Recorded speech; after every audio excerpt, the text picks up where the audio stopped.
You're listening to Until They Sleep, a podcast where two parents finally get to sit down and discuss all the different things that run through their heads every day because their four kids are finally asleep.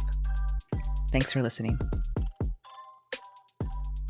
So welcome back to Until They Sleep. It's been a minute. I am Chantel. Thank you for joining us. And this is my husband. And I have this subject that I have been wanting to talk to him about. And I have managed to not tell him anything about it because I wanted to get his first reaction take on the subject. Ooh, hello everyone. All right, well, I guess we're jumping right on it. So we're not dipping our toes in here. We're just jumping into the pool. Yeah, I think I want to try this format and just get right into what our title says it's about. Do you have anything to say right now? No. My brother sent a video to the family chat. And it was an interview with the meanest headmistress in the United Kingdom. And her name is Catherine, and I'm sorry if I butcher this, Birbelsing. And she is the headmistress of a school called Michaela in the United Kingdom. And it was an interview with Dr. Jordan Peterson. And I just really thought it was interesting what she had to say because I feel as a parent that our education has fallen so low as far as standards and expectations from our children. I mean, even within our own households, I think our expectation from our children is very low to what it used to be when we were kids, and definitely from when our parents were kids. So I really liked what she had to say, and it did remind me a lot of the school our kids are in. I think hers might still be even more strict than our kids' school, but I just, got that sense like, okay, all right, we're on the right path. This is America. Yeah, exactly. I don't give a damn about them British people and how they do stuff. America. I know it's 4th of July, we're in independence. I know it's kind of like No. It was just being silly. I know. I had to add my jokes to everything. So I know he cannot be serious if a subject is too serious. My hamster dozes off. Yeah, or Me. he has to make a joke about everything. Yeah, remember you married a Neanderthal. I am on today's I married a Neanderthal segment. We're going to talk about this British lady that is strict, and I guess it made my wife feel good about being a parent or doing the shit. Being strict. Yeah. She made me feel good about being strict. Yeah. So I guess this Michaela school was extremely controversial when it first opened up, and in a way it still holds some controversy because of the way the school is run. I actually downloaded one of their books and I am reading through that currently to better understand from each teacher's perspective, because the book is written from the perspective of each teacher that teaches there. And I know people can say, well, of course they're going to write good things about the school that they're teaching at because they want to keep their jobs. So, and this is a public school. It's the same as a charter school would be here, or even our kids' prep, which is considered a charter school, is. So the thing she talks about is the culture of a school, but she doesn't mean culture like you're Hispanic and you're Asian, not like that. The culture of the school being the way they do things. It's the way the school does things, but also uniting the school in their country. Okay. And for sure, we're very far from that in the public sector here. Yeah, but you're also talking about a monarchy. So the way that they do because things is different. In the interview, and I watched a couple of interviews, not just hers with Dr. Peterson, but she also did some interviews with some Australian individuals. And she has interviews with many people. She's been on talk shows talking about the school system, and she used to be part of the regular public school system, and she made the mistake, or not, I guess, because it's a success story for her currently. She spoke out against the way things were being done, and then she got blacklisted for not falling into line. And even within our kids' past schools, one of our favorite teachers, we just found out she was dismissed for speaking out against the way things were being done at the school. And if people weren't being dismissed, people were leaving just because they no longer agreed with the way things were being done in the school system. Go ahead. You look like you have something to say. On that teacher that you're speaking of, I think it was more because of our country is so divided right now between right wing and left wing. So, and especially in the state of California, if you lean a little bit too far to the right, you're automatically not welcome, right? We have a governor that is forcing certain stuff to be taught in schools to young children that a lot of parents are against for, right? Especially if you're a religious person or a right winger, as some people will say, right? Yeah, extreme conservative. Yeah.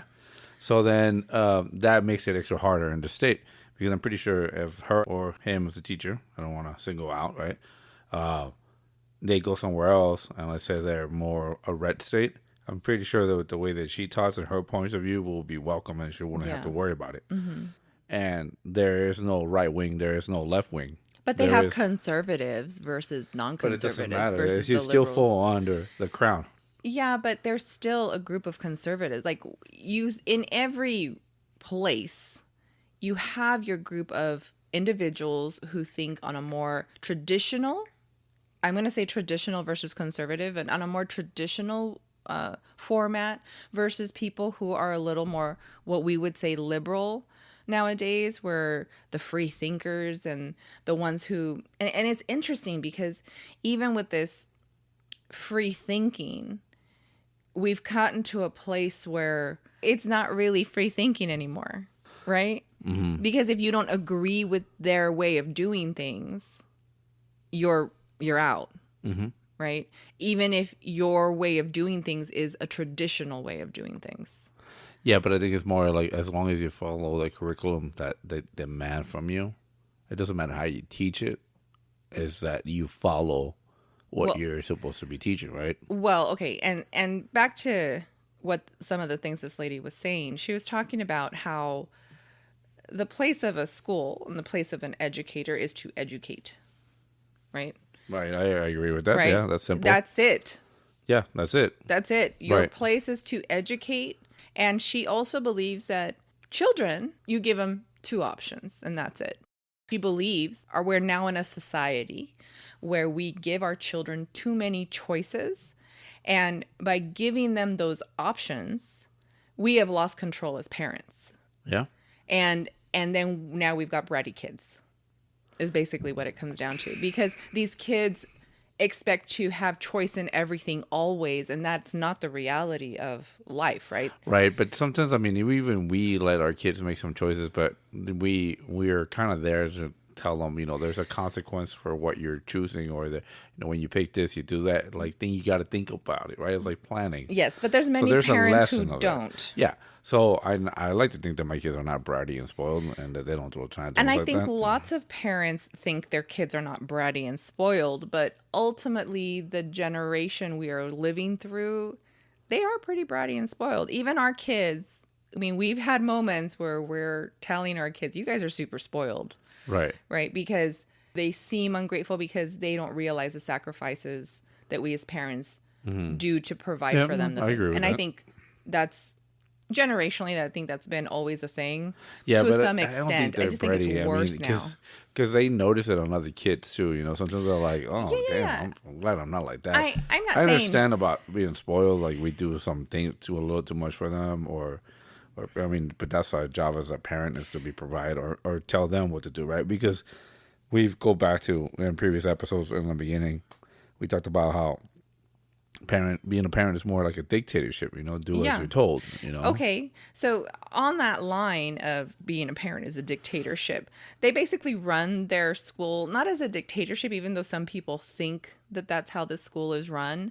It's children are encouraged to do well. They definitely have like a point system. Like if you do well, you get points, you get this. They do detentions. There is discipline in the school. But even, again, they allow people to come in and take tours on a daily. And everyone who's taking a tour at the school says they can't believe how well behaved all the students are. Yeah, because they've grown up on it, right? That's the thing. They've grown up on with knowing that there's for every action, there's a reaction. There's a consequence. There's a consequence for whatever actions that they take, whatever wrong actions that they take, right? And good consequence too. It's not just a negative. So they're going to the school and they're being educated, and they also are at the same time. It's behavioral education, right? It's behavioral science. Like, you do good, you follow the rules, and that's society. And period, right? That's how it works. You do what you're told, you follow the law for the rule, and you're good. But you violate it, there's going to be a consequence for violating it, and there's going to be a punishment: detention, not getting the points, not getting to be a part of a field trip, not getting to be part of a dance, right? You don't get this reward because you become excluded. You're excluded, right? So what happens in society as when you become a grown up? If you don't follow the law, then you become a criminal, and then you get to go to jail. That's extreme, but okay. I mean, but that's when you start teaching. You're teaching the child, the children, that there's good and bad. This is a problem with us nowadays. We give them, like, you're right, we do give them too many options. And we have selective law following, right? Oh, yeah, you follow my laws. You do what I tell you. If you don't do it, I'm going to burn the flag, and I'm going to do a protest, and I'm going to block the roads, or, I'm going to bomb this place. Yes. So in that essence, coming back to the education of our children, and our son and I were talking about this earlier. We were talking about which part of Generation Z, right? Because he says he's the end of Generation Z. I don't know. I lost we track talked about of it. these I'm supposed to look this up. And well, we were talking about how a lot of these issues are the group that is currently in college. Okay. Right, the group that's currently in college, which is our turn of the century group, right? Oh. They're the ones who are kind of messing this all up right now, right? They're the ones being brainwashed. They're the ones all about my choice, my choice, my choice, my choice, me, me, me, me, me, what makes me feel good, what is fair, that's that group. So our son was just kind of saying, oh, Mom, my generation is the one who messed it. I go, no, not your generation. You're still a kid. It's your sister's group that's messing it up, not you. Yeah, but it could also be the group before that too, because it was like we were saying earlier, I was watching Celebrity Deathmatch, right? I saw it and I was like, oh, what the heck? Like, I remember this. And I started watching it. It was because I told him our Kardashians were Paris Hilton and Nicole Richie. Right. And so then I'm like, wow, we used to watch this crap. And it's so funny. I guess it's old age now. I'm like, this is horrible. I can't believe I watched this crap. It's like literally crap. And the insults. But yeah, but it's funny. I mean, I still laughed. Like, some of the jokes were still there. Like, it was still hilarious. But I'm like, how do we get to, like, everything in that is cancel culture? Everything in there is wrong. Everybody could be offended. Yeah, everyone would have been canceled in the 90s. Right. Yeah. And I'm like, so what happened between our generation and the following generation that, that's what I'm saying. It's cancel culture. So, but those were before our kids, right? Because I guess it could have been our kids, but it's our kid. It's the generation of children that came from those individuals who loved insulting people. At some point, our kids took offense. Some kid somewhere took offense to the way his parents talked or the way her parents talked, and someone somewhere told them that they have a right to be offended. Right, yeah. They get triggered by the verbal abuse. Exactly. So going back to what this lady was saying, though, is it just reminded me of fact versus feeling, right? In a school, and we've talked about this before, I don't remember if we talked about it particularly on the podcast, but I know we've had conversations about fact versus feeling, right? And that, I think we touched on the subject on the puppy. When we talk about the puppy, you have puppies all feeling, all emotion. Children are all feeling, all emotion. And feeling and emotions are good to help us be safe, right? To help us be aware of our surroundings. Feelings are great for that, to help us understand when we're scared of something, when something angers us, when something makes us happy. That's an important thing of being able to process in our brains. But what about the fact side?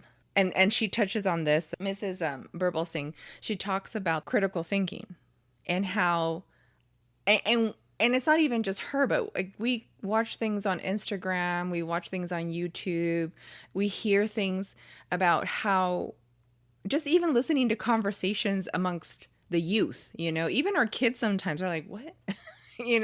There is no critical thinking. And even adults who can't critically think. So we've come from a long generation where critical thought was taught, and critical thought is based on being able to deduce fact from your emotions, being able to understand why something is versus how it makes me feel.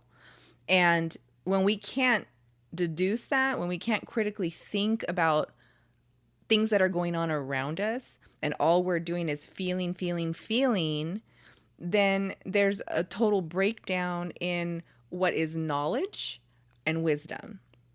Like, yeah, but see, so you're asking for something that's impossible. Like, you're talking about a critical thinking, and I really think that it's impossible to have critical thinking when people don't even fucking have common sense nowadays. but that's what I'm saying. That's all part of it. So critical thinking is common sense. If you're street smart, you know how to critically think about your environment.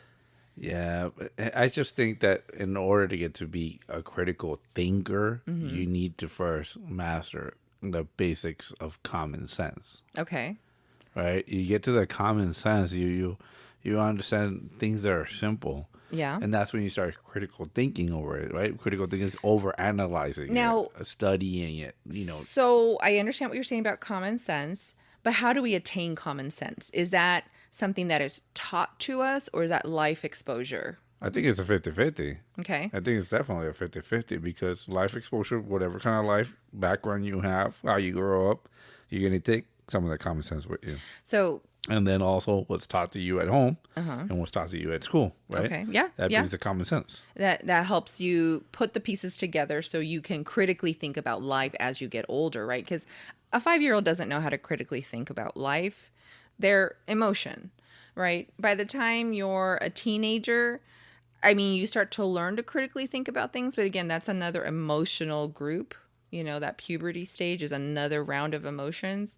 So I don't think you really think well until mid 20s to early 30s. I would say definitely 30s. By your 30s, you should have critical thinking down, if not sooner. So, as she was telling Dr. Peterson, that the Western psychology way of thinking is that we must teach everybody to critically think from little kids. And her stance on this, and I agree, is that you can't teach a 5-year-old to critically think, but you can teach a 5-year-old facts. Mm-hmm. So what you do is you teach facts, until they're old enough to start putting those facts together, make their own, and making their critical thought about the situation or whatever they're being taught. So, and she thinks that that's where Western psychology is failing. Oh yeah, most definitely. I completely agree with that one because I mean we see it on, like we were just talking about, the younger generation. Like, Yeah, that's a lot of the things that they're not doing, right? The facts. You start giving people facts and they get upset. Yeah, they don't know what to do with the facts. They're like, no, like that's not right. I had this conversation with people in your family where they come with me with information. I was like, I heard this. I was like, cool. Did you follow up on that? Mm-hmm. Have you done more research on that? Mm-hmm. Or is it just you heard this one thing and that's it? That's it. That's in stone for you. Yeah. You're set. It's on concrete. Like that's it. You're that's holding your on Bible. to it. Yeah. Or have you cared to, dig and do more research and see other people's point of views and like see what the conclusion is and see how much accurate, how much imagine, like get into that critical. Yes. Put it all together and make it make sense. Right. Exactly. Yeah. And then there's other people in your family that are already, before they even talk about something, They've done they don't, because they're trying to do the research, so they don't want such a subject until they have their facts ready, right? Yeah. Yeah, they just nod at you. Educated conversation about it. Yeah. My puppy doesn't allow me because I speak from the heart, and and my little peanut brain just goes because I want to learn. Yeah, but you can have very intelligent conversations when you feel like it. Like we've had intelligent conversations before, and you haven't like flown off the handle with your puppy, taking over. And maybe it's because you're read up on the whatever it is we're I don't talking know. about. Like I said before, I can read the stuff and I can keep the knowledge. I can keep the knowledge of what I learned in my head or the whole way that I understood it in my head. It's just a lot of the times I just can't put it back out there. Like, Yeah. it makes sense to me. I just can't explain it to you. I can't guide you. Like, I can show you the way, but So you have can't. the I'm not here to knowledge. educate you. Yeah, like I would like to educate you and tell you what I learned, but I just can't. So I was looking online for like the difference between knowledge and wisdom. Okay, And it's easy. so what you tell me what For the me, difference like is. the best way I can describe it is the knowledge is something that if you can read all the books on a subject and you have the knowledge, right? You Yeah. can be a person that has a whole library of books and you just have all this the knowledge. theory, yeah. But the wisdom is the person that has actually lived it, Okay. So Has gone through the emotion of yeah. it. So his wisdom is from learning, from falling, from living the life. So you're correct that is what the definition is. I actually pulled up what the definition is on the Merriam-Webster Wait, hold dictionary. on. No. So it says knowledge usually refers to information or awareness that someone has about a subject, whether from education or experience. She has a lot of firsthand knowledge about the video game industry. Whereas wisdom refers to someone's good sense and judgment or insight. Wisdom is not responding to the taunts of an opponent. So that is the example that is on Merriam-Webster. Okay. So what we offer people here on this podcast is my wisdom. It's not my knowledge. It's my wisdom of what I've lived through my life and my And your experiences in life. understanding based on your good sense and judgment. Yeah, exactly. Yes.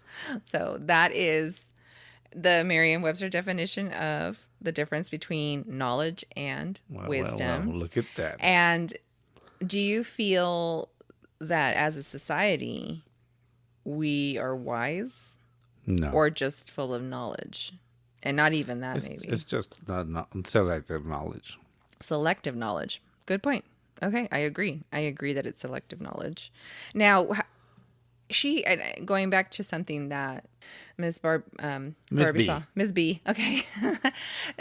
She said she's Wait, what do they call it? headmistress. Headmistress, yeah. Headmistress B. Headmistress B, she said that kids shouldn't have choice. Do you agree with that? That's a tough one. It depends on what choices are being allowed for them to make, right? Okay. Like what choices? Well, like she gave the example of she's walking through the store and the moms are like, "What would you like to have for dinner?" And then she lets the kids Ain't pick no choice on that one. what they want for dinner. Yeah, no. And she said, there is no choice. You're the parent. You're the one making the meal. You are the caretaker of your children. Right. You need to decide what your children are going to Right. eat for dinner. Right. Not your children deciding what's for dinner. And that's, I guess, because she thinks this way, because she says those things, people think she's too strict. Right, but it also I'm sorry. I also believe that could fall into also social status. So, or kind of how you grew up, right? So I always like to go back to the example of like when I lived with my mom. Okay. There was no choice. You ate what was made. Like that's because that's what we could afford. Okay. Of course, as a kid, you don't think that. Yeah. But it's until you become an adult and you're a parent that you realize your that wisdom. Yeah, the wisdom of life, right? My life has taught me that, and I've come to the realization that when we ate what we could, that was it. That's what's for dinner, food, right? Whatever my mom could afford to make, that's what we would eat. But then when you get to the point where you have the money or you have extra play money, and then that's when you're like, I don't know what to do for dinner tonight. I don't feel like cooking. Hey, what we like to eat? And then, like, I can't make the decision, so let me ask the kid. Maybe they'll give me an idea. Oh, I want pizza. Great, let's go have some pizza for dinner tonight. Right? Or I want nuggies. Okay. right? Okay. Most kids will say nuggies, right? Yeah. Oh, okay. Well, guess what? We'll just go Nuggies anywhere and French else. fries. Yeah, that they'll have nuggies, and I'll get my steak, Yeah. or I'll get my fancy, my my lasagna, or whatever it is. Yeah. My seafood, whatever. Somebody's gonna have nuggies, right? Okay. So or mac and cheese. yeah. So so I think that's where that comes from. Okay, I see your point. Now, and this school that she's teaching out of is in kind of like the hood. It's Okay. like the best way I could explain it. It's The projects. She they don't call it. She didn't call it that, but that's just the best way I could describe Okay. it, because she says that they actually have to watch, like when the kids leave the school, the teachers are at the gate making sure there's no one there standing to hurt the children, and making sure that they can get on their buses and go home. Right. Inner city. I'm sorry, that's what The it inner is. city. Okay. The school is located in the inner city. Right. So they have a good success rate on the type of human beings that they're creating there. Right. Yeah. They know the right and the wrong. Yes. They know how to follow the rules. Yes. Right. So they've learned the consequences. So that's the thing. So yeah, it is a good thing to be strict on if you have a success rate like that. So And the area that they're in, because she does talk about, drug dealers and drive-by shootings and things like that. So trying to keep their students safe and make them, the idea is that they don't want them to become one of these people, right? They don't want them to fall into this lifestyle. They want them to be able to get out of the inner That also city. falls on the educators, right? They must love their job. They must love what they do, right? They must care for these children to guide them and help them and be there, because there's heartbreaks. There's going to be heartbreaks where some kids have it hard, and they teachers go through that. The emotions, the roller coasters, the abuse. They become part sometimes of the families. They try to be more involved, even though they're not. Like some of them will try not to, but it's hard because when you spend so much time with these kids, like they become like your nephews or your cousins or your adopted children or whatever it is. In one of the other interviews that I saw, someone talked about perceived compassion equals low expectation. So a privileged individual might feel like, oh my gosh, I feel so bad for them. Oh, what could their life possibly be like? So, you know what? Don't expect too much from them. It's okay. And that's where our current system is at. Because of someone somewhere said, poor kid, they don't know, their family is poor, or their family's a minority, or they're abused, or they're this, or they're that. And because of that perceived compassion, they now don't expect anything from that child. They don't expect them to be better or succeed in life. They just expect them to just get by. Yeah, that sucks. Yeah, that sucks. But that's but I think that's like where we're at, like where a lot of people are at, where you feel pity, and because you feel pity, you don't expect much from that person. It's like disabled children. Yeah, that's what I was thinking about. So you're pretty much saying, oh, well, they're blind, pobrecitos, or, oh, they're deaf, or, they have something. I mean, we have a physical, we have a connection to this. But, yeah. Where it's a perceived But that's kind of compassion. sucks, though. And at the same time, I mean, there's people that might get offended by it, too, because they're saying, oh, well, that's being racist, too, because they're saying, oh, well, they're Hispanic, and there's, like, 6 other siblings, and they don't have the funds, and they're barely getting by. So don't be so. But there's strict people like this. There are people who exist who do this, right? They are like, oh, I'm such a good Christian, or I'm such a good Muslim, or I'm such a good Those person. are people that need the attaboys all the time. They're like, look at me, I did a good deed. Yeah, look, there's people like this who are like, oh my gosh, I need to help them, but I'm not going to expect much from that person because of their life situation, right? And again, going back to the disabled, it's not even going to be about race. We'll just use disability because disability encompasses everyone, right? So even in a workplace, right? You can be like, oh, that guy is injured, So don't expect him to ever do anything. And that's what the unions are for. And they make sure that those guys stay in their cushy jobs and don't have to work harder than anybody else, right? Because of whatever injury they have. And granted, some of them are justified, but then there's no expectation for that person to do better. All right. Anyways, that was something that she was talking about. What perceived, was it? Compassion. Compassion. And what was that? Where you think you're a very compassionate person and you make others think that you're such a good person because you're going to do a good deed. But that perception, that compassion that you believe you're having leads to a low expectation in what people are capable of. Yeah, that's a weird one. I never thought about that. It wouldn't have crossed my mind until you brought it up. And that's part of this whole in her school, in the Michaela school, where they're talking about how they're in the inner city, right? So people don't expect these youth to be better than what is around them. Yeah. Don't expect them to fail just because of where they come from. Because of the background where they come like from. you. Yeah. You're a good example of that. Based on where you came from, based on the life that you lived, the expectation was like, he'll never be anything in life. He'll never succeed. He'll never have anything. And that is not true, right? There were people who came into your life who showed you something better, who showed you that there were better things in life to aspire for, and including your will to succeed and to prove others wrong, you were able to have what you have now, which is what you always wanted, right? A family, a home to call your own, and you did it yourself without their help, right?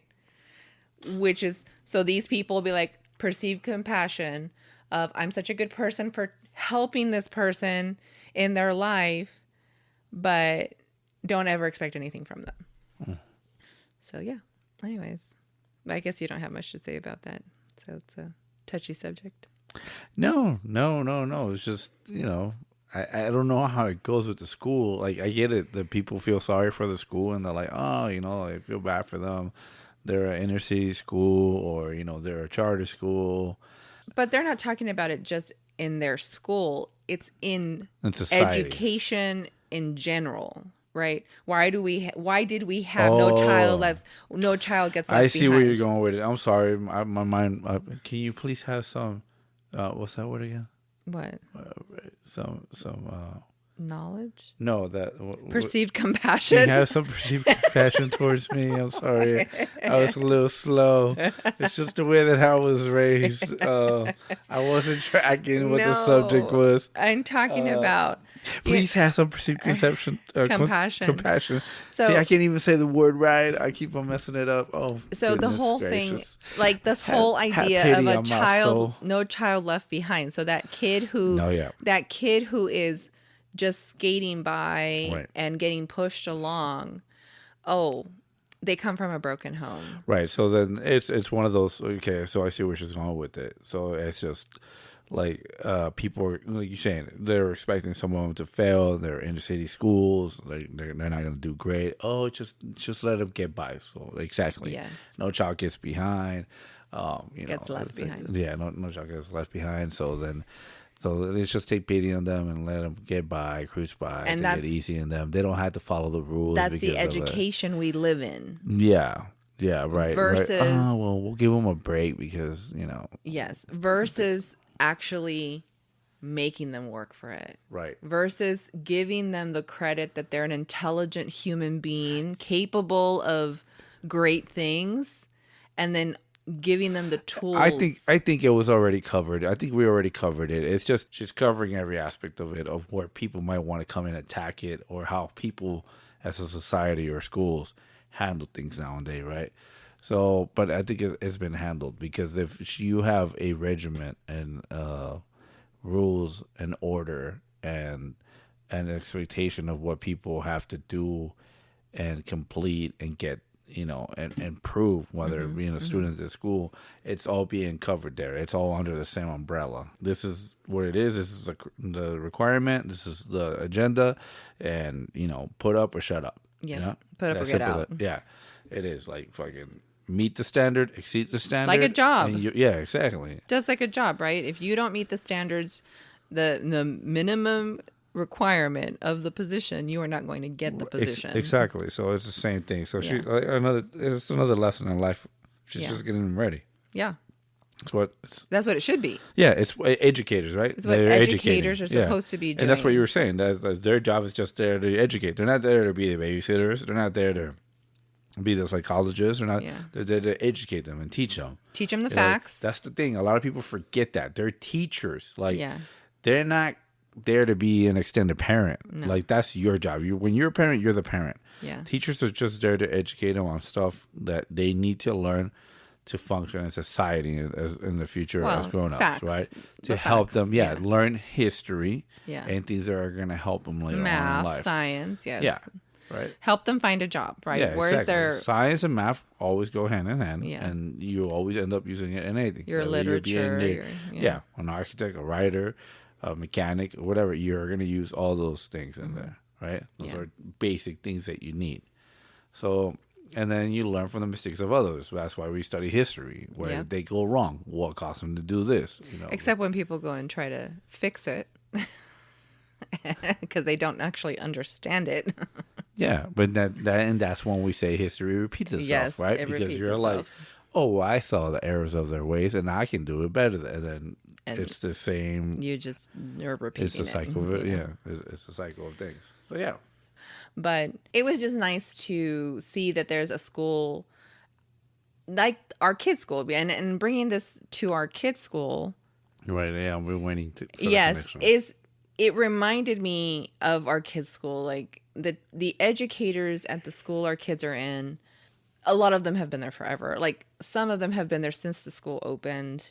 They love working for the school, and there's a discussion also for her that the school might not pay well because it's a charter school, and most charter schools are not necessarily funded as well as public schools are, but the teachers love what they do, and because they love what they do, their students love listening to them and learning from them. And our son, our high schooler, is a perfect example of that, right? Because this kid loves his teachers. Minus one. There's only one teacher he doesn't love, but I think that's just a really old school teacher. And our son exactly. he just didn't know how to connect. So that's where I'm going with that one. He doesn't like this teacher, but this teacher is a lot like that, right? Oh, yeah.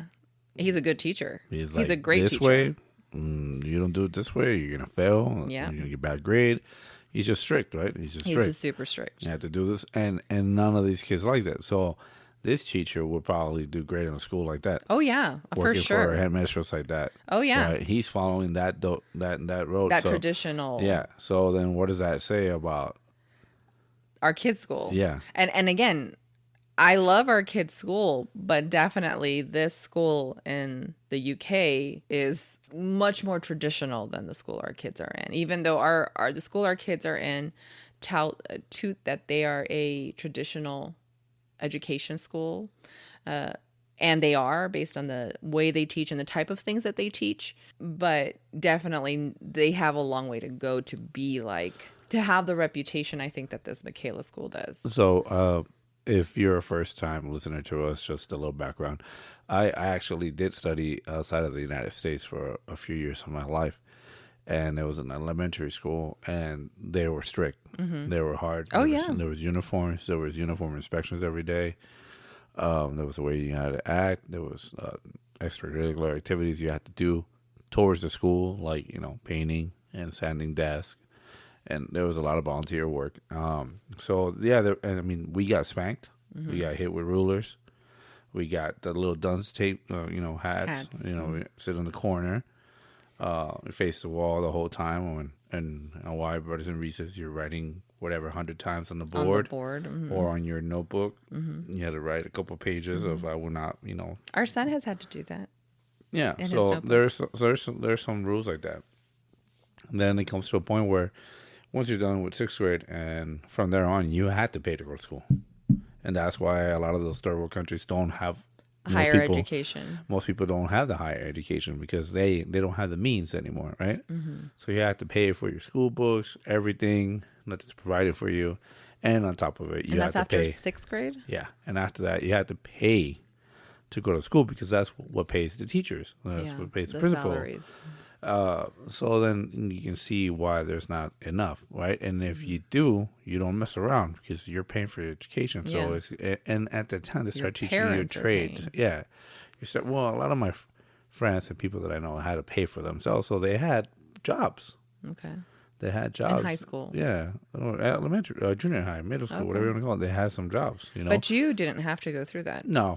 By then I was done with schools over there. I was already You in were the going to States. state schools. Yeah. Do you think you would have been better off educationally if your dad had kept you in school down there? Oh hell yeah! No, hell yeah! We were so much advanced in everything: world history, math, geography. I mean, I think junior high and part of high school was easy because I kind of had already learned all that stuff. I recall you saying that to the kids before, that you had learned some of the things that they're learning at this school, you had learned by that age or even sooner. Mm-hmm. And I think sometimes like I would probably fail like the first couple of months because I was trying to remember it, but then once it clicked, I was like, oh yeah, I remember. well, learning also this. in a different language. So. Yeah, that was also a thing. Yeah, but I remember like being in high school and they were like teaching us about Mesopotamia and everything. I was like, dude, I learned this in like 3rd grade or 2nd grade. It was like I remember doing all this stuff. So read this book. I read that in 2nd grade. Yeah. I was like, what are you talking about? Well, I have our kids so that there's a reading list for the summer for the kids that were only our soon to be 7th grader and are going into 3rd grader. And I am actually making them read the reading list this summer, and they are not loving me for it, but I am happy to have conversations with them about what they read, about what they're reading. And so I appreciate the education our kids are getting at the school they're at, because they also don't have much choice, right? It's a uniform school. Mm-hmm. They have a choice in like 3 or 4 colors of shirt that they're allowed to wear, and that's the extent of their choice. And again, there's other things that could be more strict, but again, we are in California, and they would lose, students, sure. Yeah, because it's too strict, right? So it's just, I just feel like kids' choices. Is it wrong to take, is it better to not give our kids choices? Should we just be teaching them the facts? I think there's nothing wrong, and it will be awesome if more schools would do that and follow that. Go back to that. I totally completely support it. I mean, look at all the people in the 50s and 60s and it's just facts that grew up like that. Mm-hmm. And I think, just to make it even simpler, like I think most of the people that didn't grow up like that with schools like that and eventually end up joining the military, they come out and they're like, dude, whatever, the Corps or the Army or the Air Force or, the Navy, mm-hmm. they taught me what discipline and structure was, and mm-hmm. my life improved so much for it. Now, Headmistress B talks about the culture of a school, and the way she talks about it is not necessarily just about how you do things in the school, but understanding that your culture, like for them, is that they are members of the United Kingdom. Mm-hmm. They are British. Mm-hmm. Doesn't matter what religion they are. It doesn't matter if they're Muslim. It doesn't matter if they're Jewish. It doesn't matter if they're Christians, Catholics. It doesn't matter what country they're from or where their ancestors were from or their parents were even from. They are living in the United Kingdom. They are, or in, I think it's Brent, I think is the name of the area, the town that they're in. I don't quote me. I didn't write it down. But they want to instill that sense of belonging to your country, and that is part of their culture. Like, it's like belonging to Michaela. It is your culture that you are a proud student of this school and thus a proud student of your country. Yeah, it's a family. And I know they instill that in the military, right? It's like a gang. It's like a gang. Yeah, it's like a gang. Okay. Like, this is the colors. This is your hood. Like, these are your friends. So we've lost that And Yeah. our school, I know the school our kids are in definitely tries to instill that.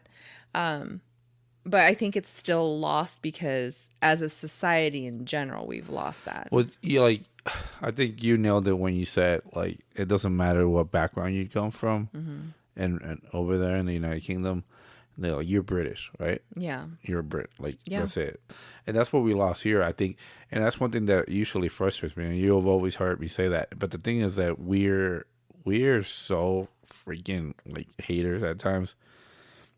Where if We somebody as in asked me us, or? as Americans, Okay. because when somebody was like, "Oh, hey, I'm sorry, what are you?" I'm an American, right? You've heard me say that. I'm an American. Oh no, yeah, like, but What's your nationality? what's the nationality? I'm an American. No, but you speak Spanish, right? So it's like, so you want to know if I'm like Puerto Rican or Dominican or Cuban or Mexican or Salvadorian, Guatemalan, whatever. It's like, yeah, and it's like, yeah, I'm an American. Like, it doesn't matter. We're Americans, period. Like North America, South America, Middle true. America, we're Americans. Yeah. Like, so I'm a freaking American, right? Yeah. This whole all I'm Native from this American. whole region right here. Yeah, no, I was like, I'm an American.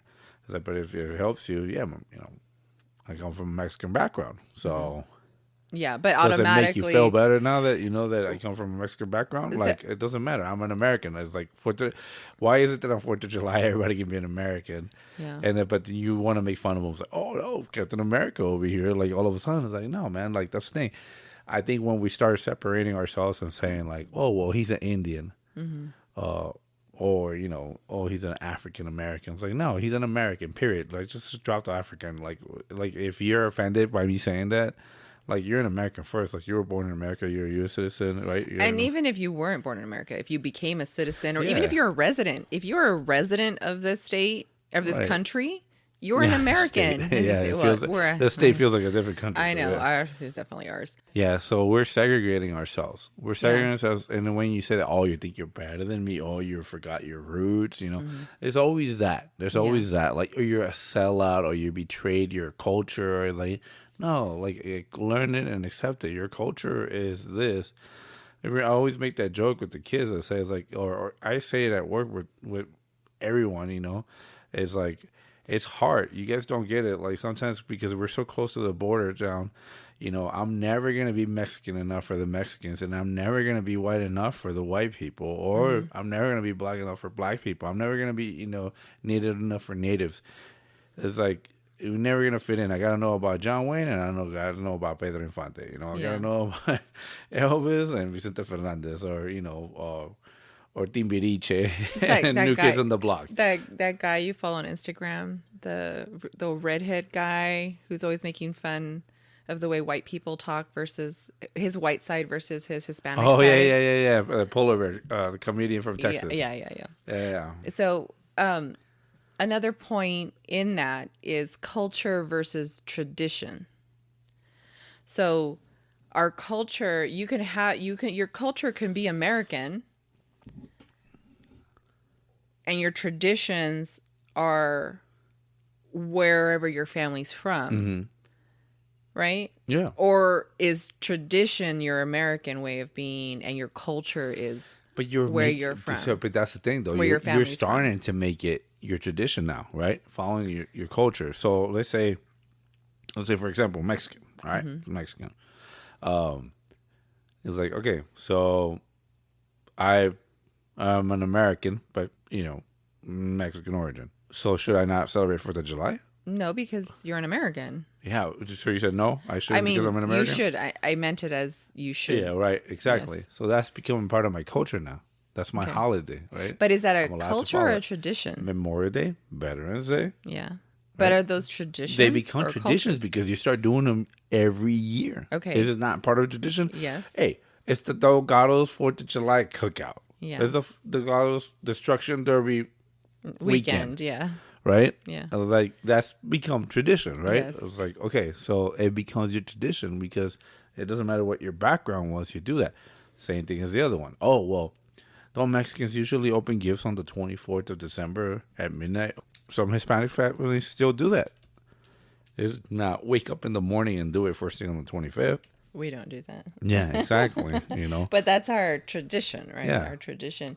But culturally, so again, I guess that's my question is I know she's talking about culture being like they're United Kingdom, they're British. And then for me in my head, when I think culture as being where your family's from versus your traditions. And I guess that's the thing is like we're so mixed that tradition and culture blends. Yeah. And that's the thing. That's the beauty about being American, right? Americans are a mix. Everybody celebrates fucking St. Patty's Day. And not everybody's Irish. Yeah, so I looked up online and it had said that culture encompasses a wide range of aspects versus tradition focuses on specific.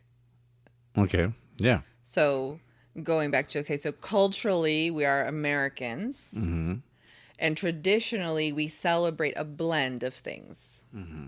Right, like you said, the Irish. Right. And we can go, that's a different rabbit hole because how many traditions are blended even from Europe, like religiously. Yeah. Like how many religious traditions are now blended that we celebrate not understanding their true origin, their original cultural origin.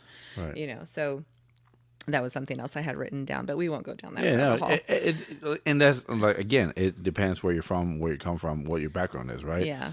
And not everybody goes on Ash Wednesday to get a little ash cross on their forehead, right? But then when you see somebody like that, it's like, oh, I know you're a Catholic. Yeah, I know you're a Catholic. Exactly. I know why you're like and that's a religious cult. Is that a religious cultural thing or religious tradition? Because it's very specific. So it'd be a tradition. That's a tradition. Right. So you're an American. Because Catholics, it doesn't just pertain to, let's say, Romans, right? Yeah, that's right. Because Catholics are Spanish, everywhere. It's, it's Irish. French, it's Irish, it's Scottish, it's freaking Mexicans, it's, like... South America, South everywhere. American, like, you don't know, Everything. Yeah, Muslims too, right? There's Muslims from everywhere. There's like Egypt, Iraq, Iran, France... Yeah, England, India. Yeah, I mean, you see what I mean? All over, yeah. America, we have a lot of Muslims, right? Mm-hmm. So, again, like in their tradition, right? Where they got Ramadan, so you see what I mean? Yeah. But it's not being shunned or put down for celebrating, even though they're Americans. That's part of their tradition. Yeah. Okay. So here's another point, taking it back to the Michaela school. Now, here in the States, schools kind of bend over backwards to accommodate people. Yeah. At least they do now. Yeah. They didn't before. So her stance is, Headmistress B's stance is that you don't bend over backwards because you can't please everybody. Mm-hmm. The school is not there to accommodate your traditions. It's there to teach your child facts. Right. Yeah. So I'm sorry. I agree. But again, I'm just going to go back to the whole thing. It's a monarchy. It's different here in America. If you want to keep your school going and you try to go that route and say, this is how it's going to be in the school. What's the first thing as a parent you're going to say? I'm pulling my kid out. I'm pulling my kid out of there. Mm-hmm. So then now that school is losing that count. That person, that extra student. So therefore, when it comes to the state and the country, the public sector, this is how many students we have. Well, then guess what? This is how much funding you get. And if parents keep on pulling their kids out of that school, then there's no point for that school. So let's shut down that school. And the kids that live in this neighborhood, now we're gonna have to go to this other school because they'll get the funding. And I was like, did you learn the lesson from that school that didn't want to follow these rules, or that they were being dictators by forcing everybody to follow these rules? We learn from their mistakes. Don't do that at your school so that you don't shut down also. Because there goes the job security. There goes the funding. You see what I mean? Yeah, it's a vicious cycle. When you're in a monarchy, it doesn't matter. No, but you keep forgetting that her school is not funded by... You keep going back to this. That's whole right, but it's a public school, right? So where do they get the money? She's a public charter school, just like our kids' school. It's a free choice school, which is what our kids go to. Our kids go to a free choice school. But so the government's still paying for it. Not 100%. So they don't get full funding like let's say the school So down what's the the street percentage does. of their funding? I don't know what their percentage So is. they could be 80%. They can say it could be 90%, and they say they don't get full funding because it's not full funding. It's not, charter schools don't get I don't know. even that. It's a different country, so I don't know how it works over there. Okay. Either way, her school was originally looked down upon because people are like, no, she's going against the grain. They're not bending enough. They're not this, they're not that. Now, like our kids' school here has that reputation also, that they're too strict. A lot of parents, when they know that our kids go to that school, oh my gosh, my kid couldn't handle that much homework. Okay. My kid couldn't handle wearing a uniform every day. That tells you everything now. Yeah, but that's what I'm saying. It's like our kids go to a similar school. I'm not saying it's the same. No, and it's not 100% funded, right? Because we parents have to pitch in a lot for a lot of different things. Yeah, there's no school buses and charters and all this stuff. Yeah. So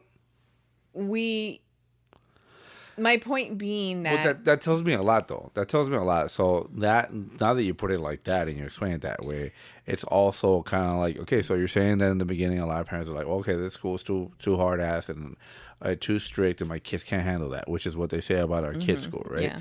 So then that tells me on the weakness of that parent, right? And that tells you who runs that house. Yeah, it's the kids, right? So this is the people. It's the whole ideal of like, who's in control? Yeah. Who's the adult here? Yeah. Who wears the pants in the house, right? Well, remember we saw that family at the store one day. Yeah. And they were like, I'm thinking about putting my daughters, but she doesn't want to go there. Yeah. And I was like, it's a great school. Yeah. It's a great school. Yeah.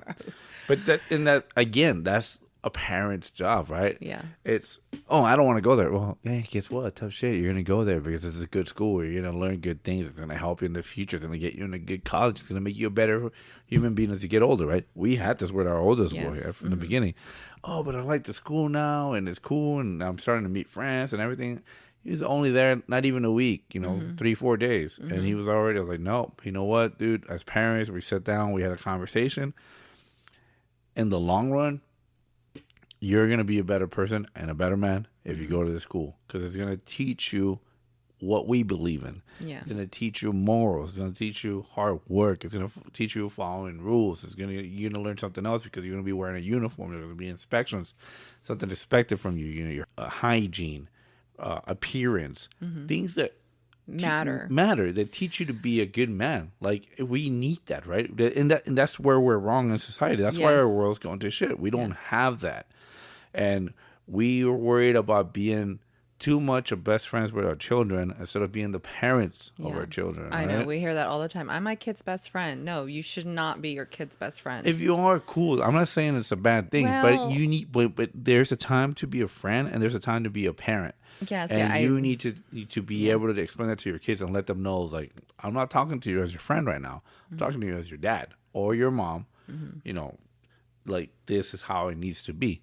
This is what you're gonna do. This is what is expected of you. Yeah. Do it, or you don't get the keys to the car, or you don't get to go to the prom. I mean, and it's like, what do you do? I don't know. We could keep talking about all of that. Dad. Yeah. And I'm sure there's some hotline they could probably call and oust parents who don't do what they want these days, especially in the state of California. Yeah. So then, good for her that she's stuck by her guns.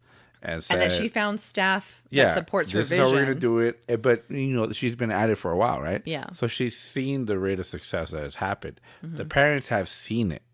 The society, that group, has stand out enough that Dr. Jordan B. Peterson had her on and had a conversation with her. Yeah, and not just that, but she's out there. Yeah, she's causing a shockwave, and she's teaching something that's been lost. And she's showing that it's still needed. And that there's it's successful. Of parents that are still, that believe in it, because that's how they probably were raised.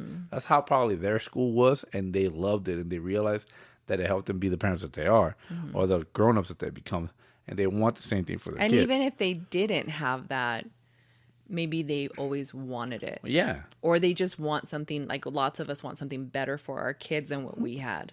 So she does talk about, how we maybe overprotect our children Right. versus just keeping them safe. It's like keeping your kids safe versus overprotecting them. I think we're definitely in an overprotective state. Yeah. And we've been in that for a long time. I mean, we've talked about that. I contradict myself on it all the time. You know, there's a lot of times when I'm saying like, yeah, I'm overprotecting them. Like let them grow up. Let them figure it out. Yeah, you get mad at me for something that I say. And then all of a sudden I'm like, oh, but my baby, like the world's crazy. I mean, he's such a good looking boy. He can't ride his bicycle 4 blocks. Yeah, like, some girl might just, you know, grab him and take advantage of him, you know, take his virginity away, his virtues, his innocence, you know, and he's a good looking boy. I mean, that's so funny. Well, and that's the thing is it's like we have them in this very protected school in a way. They've got a fence all the way around, and it just made me think about our boy number 2 when he's like, prisons and schools are exactly the same. You have to wear a uniform. They keep you indoors. There's a only let you out in the yard for a little bit. What's there to do in the yard? Work out and play sports, maybe eat, watch your back. Funny. You don't get jumped by the bullies. Oh, well, and that's the thing. I mean, I would love to be in a place where our kids, I don't have to worry about bullies, but I know bullies are just a part of life. And the kids have to learn to deal with them.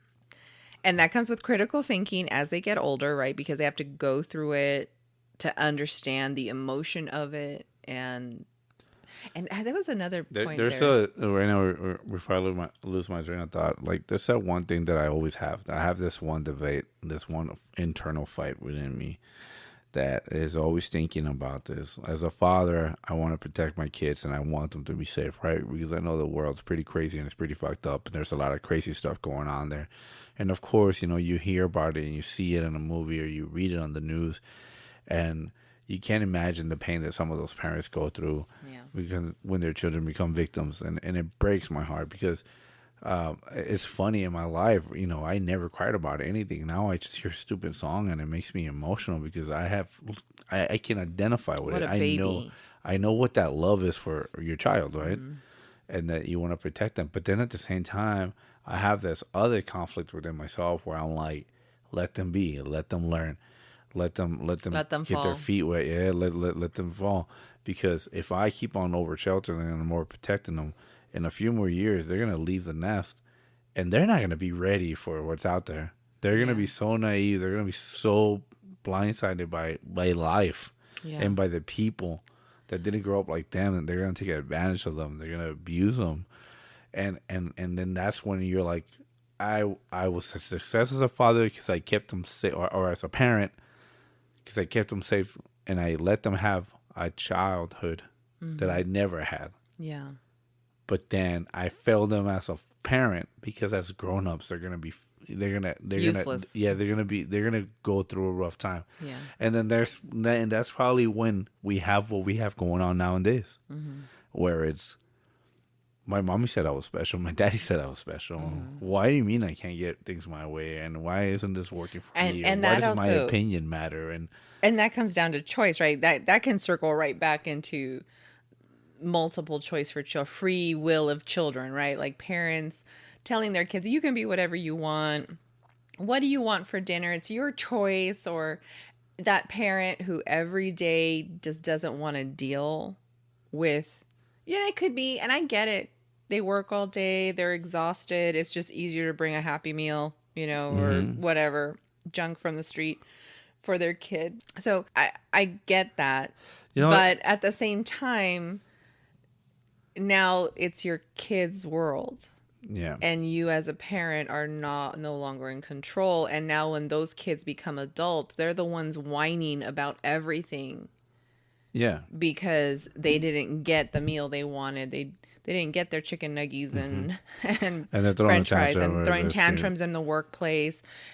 And they also don't know how to, because they don't have discipline. They don't know how to communicate also. They don't. And they can't critically think about anything as an adult. But they also, because they never had discipline as children where they were required or expected to do things. Now as an adult, when they're expected to do something, they just forget this. I quit. and they just jump to another job. Right. And they jump to another job because they don't want to have to do anything. They don't have that drive. Yeah. They don't have the discipline. It's not just the drive. They just don't have the discipline to complete something. But see, that's the thing, though. Like, when you say you want something, and you know, some parents provide it, right? Yeah.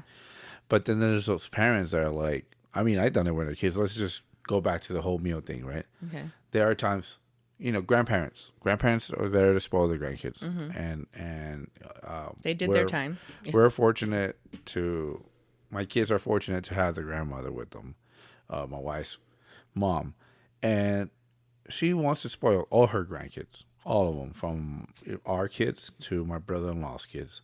She wants to be a part of their lives. She wants to be there and baby them, right? I think this is a common thing with all grandparents. I won't know. Maybe I'll be lucky enough to one day I'll be alive to see that. Stop killing yourself off. But no, I'm not killing myself off. I'm just saying my kids probably are not going to have kids until way Until they're later way in life. older. I know they do say that. So where I'm going with it is my mother-in-law sometimes is like, what do you want for dinner, baby? Or, girls, what do you want for lunch? Like, giving them an option. And then, you know, and I've noticed it where the girls are like, well, what's for dinner? And when they ask me, I get angry or I get upset about it. It's like, food. I was like, yeah, but what's the food? It's like, whatever I'm making. Yeah, but I what do is the this? same Like, thing. no. Like, I'm going to serve it and you're going to eat it. Yeah. Well, grandma was like, well, guess what? Grandma's not cooking. Like, this is what daddy's cooking. Right? And I was like, and you're going to eat it. And I was like, I was like, excuse you? And then, you know, recently it's like, you're going to be there until you finish it. Yep. I better not hear no excuses. Yep. But when it's like the grandma, it's like, what do you want? Oh, you don't like that? Okay, fine. I won't make that. I'll make I you mean, not this. all grandmas are like that. And, oh, you don't want to finish it? That's fine. I'll feed you. Or, oh, we'll save it for later. Isn't your sister not that type of grandma? I mean, I've heard her yell at her grandkids. Here's my thing with that one. They're boys. So you think Yeah. if they were girls, she would be different? Okay. Yeah. Yeah, in her She mind, didn't get to be that way with ours. no, but- and well, she wasn't a part of my life or their life, so she missed out on a lot of things. She's barely a part of it, barely right Again, now. now. So, again, no, like no, barely. So that's the thing. In her mind, there's a certain way that you have to raise the boys because they have to be men. Yeah, I get it. So she's always been a little bit tougher on the boys. She's been very sexist. Okay. We had that conversation not that long ago when we were talking about, you know, she called me a, I don't know, we can edit Just this. say it. She called me a homophobic, right? Like, because I made a comment or a joke. And then she's like, I didn't know that you were like that or whatever. And I was like, you raised me. What are you talking about? Remember when I would cry and you would tell me if I cried again, you're going to put a dress on me if I wanted to be a little girl? Or you remember when your husband gets emotional with you and he's crying and he calls you and tells you he's missing you? What do you call him? You know, She calls him a fag. yeah. You know, it's like, or you know, if we're loving and affectionate, and what do you say to us? Like so it's part of our culture. You know, it's like it's the way that you guys raised us. See, culture. There it is again. You know, it's like a man that's too emotional and too touchy feeling.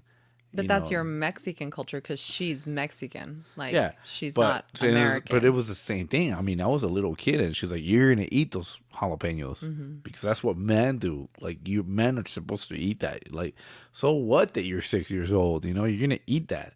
Eat that chipotle peppers, or put salsa on your food, and you know, it's like." Drink it. You know, she did it to her cares? kids too. Yeah, she did it to her she boys. did it to and she did did it all to her and the grandboys. grandchildren. And Yeah, but there was no granddaughters. She didn't do that with the group. I don't. And when I mean, she had she does when have she had the granddaughters, how was she? What do you want? Go see your boyfriend. Here's the snack. Here's this movie. Here's money for the movies. Go here. Go there. I'll go drop you off. Night and day. Alcahuete, is that what you guys called her? Yeah. Never did that with us. Okay. Right? None of her boys. Oh, that heifer was talking to my baby boy. No. She's a hoe. Don't talk to him. Yeah. Okay. You know what I mean? Yeah. So I went off on a whole different thing weekend. But yeah. What else you got on this? Well, Hey, I mean, what is it you want to cover? Because we keep on going away. I just wanted to talk to you and just get your thoughts on what she says and her way of thinking when it We comes to definitely need it. education. Yeah, I mean, I'll be honest. I think we need it. We do need it. We do need more schools like that. More schools like our kids' schools. I honestly, I do think that sometimes the uniform is a good thing because everywhere is running the same thing, and it teaches the kids to take care of what they have, and it teaches like to be presentable. You know, it's like I love the fact that the principal, the vice principal are at the gate every day, shaking everybody's hands, like good morning, like because in business, you know, in life you have to shake hands, right? You have to shake hands. You learn a Not lot. since COVID. You have to learn a lot about, you know, what kind of a person you're dealing with when you shake hands. It's just how you carry yourself. It's an introduction of you as a person. And when you have a school like that that teaches children that's your presentation, you're selling yourself for success. Because all in life you're selling yourself, right? Yeah. I mean, you yeah. guys get mad at me that I don't put on makeup. Yeah, Well, we're all at least little. my mom does. We're all little whores. I'm selling myself legally. To your employer. You pay me for my services. Yeah. Well, I mean, that's really, just wanted to get your take on it. I agree with the way she runs her school, and I appreciate that our kids are in a school that is similar. Is it perfect? No, it's not perfect because, again, I think it's of where we live. It's hard for the schools to attain that level of perfection. I think it's just for us as a country, or a state in California. It's all a numbers game. It's all a numbers game. It's all about, you know, I think it started with our era with the whole No Child Gets Left Behind. Yeah. You know, that everybody just, you know, cruise all the way to your high school year. Yeah. So your senior year, oh, you don't have the credits, or you didn't graduate, go to adult school, whatever. You know, it's like, but thank you for those 12 years. We got the funds to get you through. And yeah, I think, I don't know if we covered that when I was talking about when I wanted to put our son back a grade, our eldest, because he's technically a year ahead from where he's supposed to be based on his birthday. And, you know, all through elementary, all I heard was complaints from the teachers about his emotional maturity. So I said, okay, put him back. Put him to where he's supposed to be. No one wanted to put him where he's supposed to be. After all the griping, they would ultimately just say, no, he gets the work. Then I don't understand what the problem is. Like, you guys know he's a year younger. Just expect him to not be emotionally mature enough to handle some of the things you guys are talking about if you won't put him back. But the reason they wouldn't put him back is because then that's funding. Like, we lost a kid. Like, he got pushed back. Why did he get pushed back? It's a bunch of red flags. Yeah, it's a red flag. Instead of just saying it's not that he was put in the wrong grade to begin with. But on the long run, like it's mainly that, I think. It's the whole red flag. Like, why is this kid getting pulled back one school year? Where did you fail as an educator? Yeah. That you had to put this kid 1 year back. And no teacher wanted to be that and teacher. They don't want that. They don't want that on the record because it's going to fall on the record. Yeah. But when it didn't even start with them, it was just, instead of being a teacher with integrity that says, and that's integrity. Oh, that's a big word right there. Being a teacher with integrity that says, look, we have these standards for a reason. And I understand your child was put ahead, you know. I wish I had a teacher I could talk to and ask, because now I'm thinking, is that red flag that much of a big deal compared to getting that extra funding for one more year, right? Because it is a number that you still get to have. I have teacher friends. I will have to ask them about that. Just how much does that actually factor into? But as a parent, this is what it feels like. Instead of being a teacher of integrity that says, look, I know your kid was put ahead. Yeah, he gets the work, but for his best education, he really needs to go back a grade.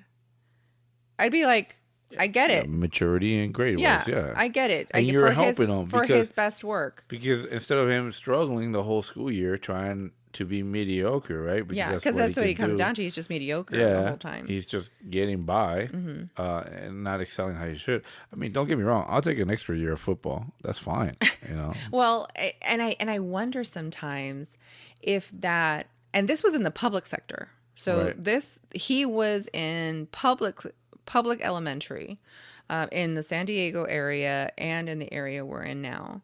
And he did that till right before middle school. And all through elementary in the public school system, they were the ones who are like complaining and then be like, no, it's okay. He's fine. I don't know. I just wish I forgot my train of thought. I just wish that there had been a teacher who, instead of trying to get me to give him caffeine or get him on some, was it Redlin or whatever, because for ADHD or whatever, instead of trying to get me to get him diagnosed, that they had said, no, he's not emotionally ready for this group. Put him back. And I wonder, I remember now. I wonder sometimes if that's part of the issue with his mediocre idea of studying now in high school. So he doesn't try to excel. He doesn't feel like he's in competition with anybody, like he's just good cruising by, because that's all he did. All through elementary, he just cruised by. Mm-hmm. And I wonder sometimes, is that's what's keeping him from like taking that one step to do hard things. I wouldn't say that he doesn't go after the hard things, because he does like challenges. He does like, because I think with him it's more of the like, I tried it and it's not doing anything for me, so I don't want to waste my time. But educationally, like, he's a year ahead, and I think like that's gotten in his head, like, I'm a year ahead of everybody, so I don't even need to try. Well, yeah, because in his mind he's already better than them. Yeah, but that's wrong. I think that's a wrong mentality. Like, you should always this is your mentality too, about you should always strive to be better. And I will always be like that. I will always, and if I was in his shoes, I would be like, I'm better than all of you. Yeah, but wouldn't you still want to strive to show up even the kids that are older than you? Yeah, but see, it's one of those, so that's how you're seeing it. Excuse me, my kid, knowing him, which in a lot of things probably be like me, is like, hey, I'm a year ahead of you guys. So I'm already better than you. I'm not even trying, and I'm in the middle of it. And there's some of you that are below me, and I'm not even trying. So imagine what would happen to you there on top of me if I actually tried. I am going to be on top of all of you. And if you already don't like me right now, imagine how much more you're going to hate me if I actually tried. I don't know. I just wish he would try. Like, see, I hear what you're saying. So, but in his mind, but the way he thinks, he's like, I'm doing them the favor. I don't want to humiliate them. I don't think he's thinking that at all. The way he's been thinking, the way that once he hit like the 14, the 15, now how he's starting to see things, how he talks, his ideals are different. There's times when he's like what was that one story he was telling us about? They were talking about somewhere in the world, there's a conflict and people were talking about it. He's like, well, I don't get with them. Yeah. And it was like, how can you not, where's your compassion? Yeah, where's your compassion? Where's your empathy? Yeah. And he's like, is it affecting me here? Mm-hmm. I was like, are they at our door? Is it like, are people from America being injured or hurt or anything? Like, no. We have a lot of issues here that we need to take care of first before we worry about what's going on over there. Yeah. So let's start taking care of our problems here. Yeah. And then we can start thinking about that. Until that affects me here, then why are we talking about it? We're wasting time. But that definitely has to do with our upbringing, because we teach them facts, right? Exactly. We let them know this is what's going on in the world. Everyone in that classroom is shocked. It's like, wow. And they're all older than him. Yeah. And it was like, wow. So, but then, and now when they realize, like, oh, it was your birthday, but you're so much younger than all of us. How can you be in our grade? Mm-hmm. Or how can you be? And then, they've already got to know him and talk to him. And they're like, damn, this kid is on a different level than us. Yeah, I understand that, and I agree with you. He's a good thinker most of the time, because there is some things that come out of his mouth that I'm like, oh my god. Oh, most definitely. There are a few times where I'm like, I'm gonna pop you in the mouth right now. But we have a lot of good conversations, especially because he loves psychology and all that stuff. But there's been a few times where I'm like, did you drop him in his head when he was a baby? Somebody must have dropped him. I lost my train of thought now. Dang it. I forgot what I was going to say. It's okay. No, you were talking about his train of thought and his age. No, I forgot. Oh, well, maybe it'll come back. Maybe it wasn't that important then if I completely forgot what it was. That you want him to be more driven to get it done. I just really want him to be.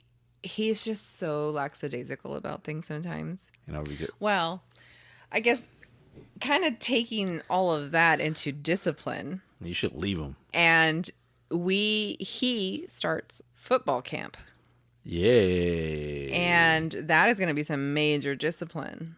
Or do you not think so? Back in my days, I believe we used to call it Hell Week. They're not allowed to call it that anymore.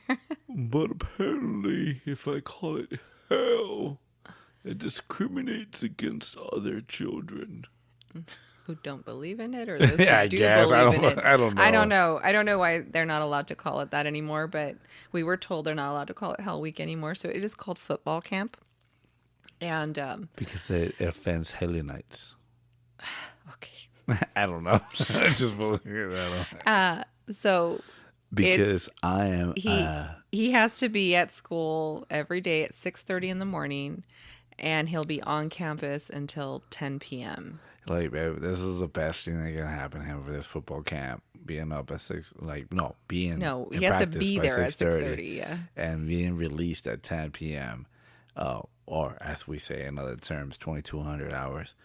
That'll be awesome because he's been talking about the military and doing this and doing that, and he's thinking about joining, and then we'll see where he's at the end of the week, and we'll be like, dude, that was 1 week. This is probably gonna be, Months. 6 to 8 months of your year will be probably like that. Well, because we're still trying to convince him to go to college first. I would like for him to go to college first before he joins. Not to just get some rank, but to grow up a little bit. Yeah, I agree. I want him to have his own thoughts and not just be brainwashed. I was a baby. I felt like a baby once I got to the You were military. still a baby when you got out. Yeah, I mean, I remember getting smoked for my birthday. I was going through boot camp and getting smoked, and so, I just hearing everybody talk and their life experiences, what they gone through and everything, and I was just like, what the hell? I haven't lived life. I haven't done anything. Because you went straight out of high school. Oh no, not even. I didn't even walk. Yeah, I know. I remember. I didn't even walk. I left in May. Graduation was in June. I left in May. You got your credits and you got out. Yeah, I pulled that Grosse Point Plank movie status thing. I was like, test cool. it out. I got my credits. Cool. It's May. Somewhere between May, I was gone.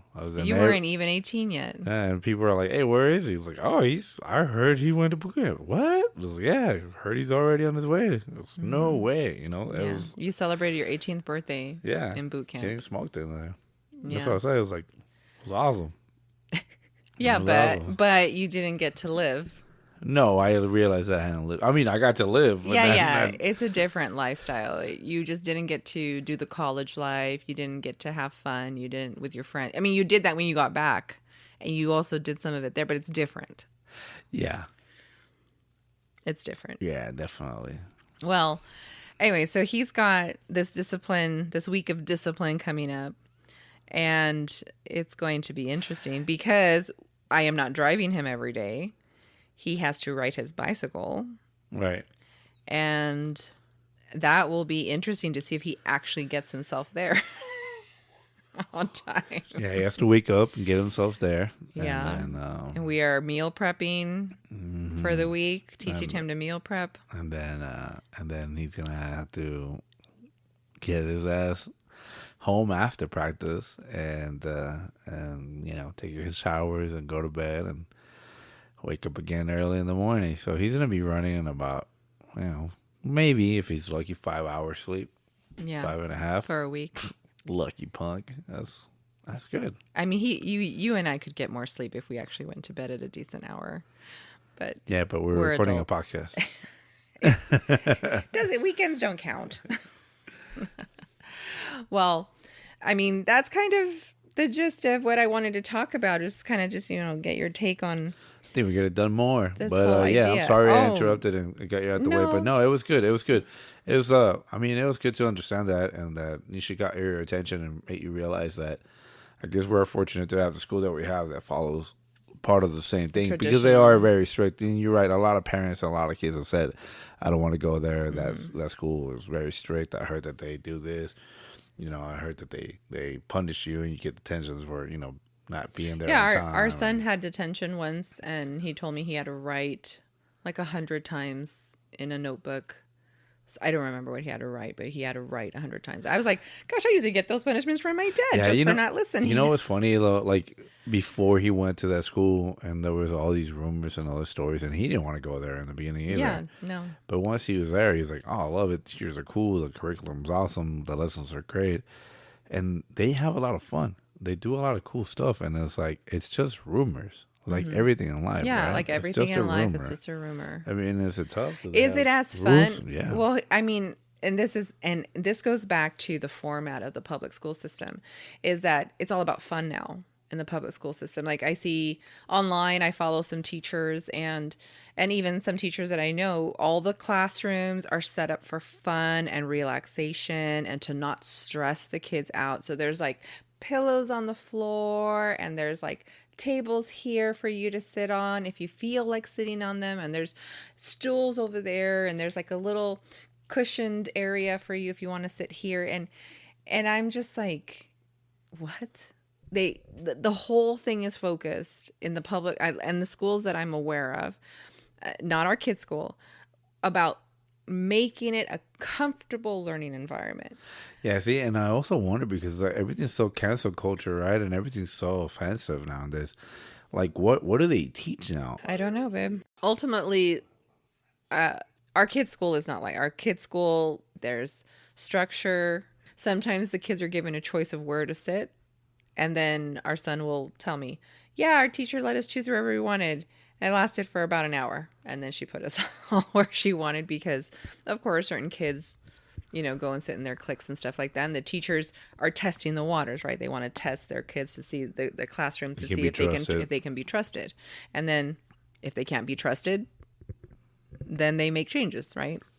They fix it to where they know that, okay, that's not going to work because I'm not going to be able to teach over those kids talking over there. So, and luckily, these teachers at our kids' school have the authority from their administration to make those type of changes, right? To discipline. I'm not saying they're not hitting anybody. It's not that type of discipline, but, give detentions, lunch detentions, weekend detentions, after school detentions as necessary. It makes me think, I just started thinking about it. If we're talking about this teacher, this headmistress that runs a tight ship, where everything is strict and there's no options, there's a curriculum that's designed and put out there and everybody must follow it. And she's being judged or admired for doing it. Imagine, in us as a Western civilization, how soft we've gotten, how different things are, that there's only a few schools. I would like to think there's more. I'm sure there are more. We can correlate our kids' school are very similar to that. Like, can you imagine? Do military schools actually still exist? That's my I actually have a friend whose daughter's going to the Navy Academy. No. I'm talking about military school. Oh, I think there's one. The ones where like my dad used to threaten me that he was going to send me when I was a kid. You mean boarding? The boarding ones? Yes. I think there's one in Carlsbad. Or there used to be a military school. And you know what's funny? I actually wanted to go to that damn school. You used to threaten that you were going to send our son there. I wanted him, but I saw how much it cost. I can't afford that. I was like, yeah, nah. I can't afford to send you there as much as I want. I'd rather buy me 2 trucks for the price of 1 year of school for that. Well, even the Christian school that he was playing at the other day was like tuition a year is $15,000 a year. Crap, I know. $15,000 a year to go to a Christian school. Hey, but it's a hell of a nice campus. It's a really nice campus. Oh, I'm sorry. Should have said it. It's a very nice campus, and I'm sure and I hear the Beautiful education's campus. phenomenal. Beautiful. But again, football field looked nice until we got close to it. Them artificial turf. Yeah, well, it looks fancy. Yeah, it looks nice in pictures. Well, ultimately, we're grateful for our kids' traditional education. I don't know if we covered it before. Sorry. On that note, thank you to that school and thank you to the LA Rams and Nike for hosting that. Oh, that That 7 on program. Yeah. 11 Competition. on. Oh, 11 11 on. Yep, that was a Yeah, great. that was awesome. Yeah. No, not sponsored. Yeah, that's fine. by any chance. By any ways. But again, thank you guys. If you have anything to say before we sign off. Sorry. Yeah. I mean, I could go on the subject a lot more. There's lots of information out there if you're interested in learning more about this school and the type of education they offer. And if you know of any other schools that have this type of structure, we'd love to hear about them. You know, preferably the free ones, because that's the ones that matter. Honestly, we know you can pay to send your kid to a private school with a great education, but it's paid, and that limits the access to that great information to a lot of families who can't afford to send their kids if your to those kid type does, of schools. if somebody does have a kid that goes to something like that, it will also be like awesome to hear what their point of view is and where they come from, because that way you can kind of compare, the free to the paid. Yeah, free to the paid. How much different it'd be, how much stricter. You're just, I mean, I know my dad went to Don Bosco Tech in LA, and he said that was a super strict school. It's a Catholic school. Yeah, but how long ago was that? I mean, we're it was in talking the about 50s, different era. 60s, See, yeah. that's exactly. Yeah. 60s. It would have been in the 60s. Yeah, that was still different. Yeah, that's true. Who knows how it is now? Teachers can still smack kids. Back then, yeah. Yeah. He used to tell us his hand smacked. Yeah. Teacher touches a kid I nowadays, don't know. what happens? Maybe in some schools they still do that, but because they're a private school, they can. I don't know. Discipline is discipline. Yeah, who knows? Who knows? Well, again, thank you for your time. Thank you if you got this far. We appreciate your time and listening to us. And please let us know any commentary you have about this. Do you agree? Don't you agree with any of the things we talked about? Do you like the school your kids are in, and what makes it a great school? All right. Well, thank you. Thank you for indulging me with this conversation, honey. Oh, anytime. I still feel like, we keep on going. Yeah, I still feel like a lot of the stuff missing. You got to deep dive into some of this stuff. We will talk to you guys soon. Yeah, thanks a lot, guys. Appreciate the support. Take care. Till the next time. Bye. Bye.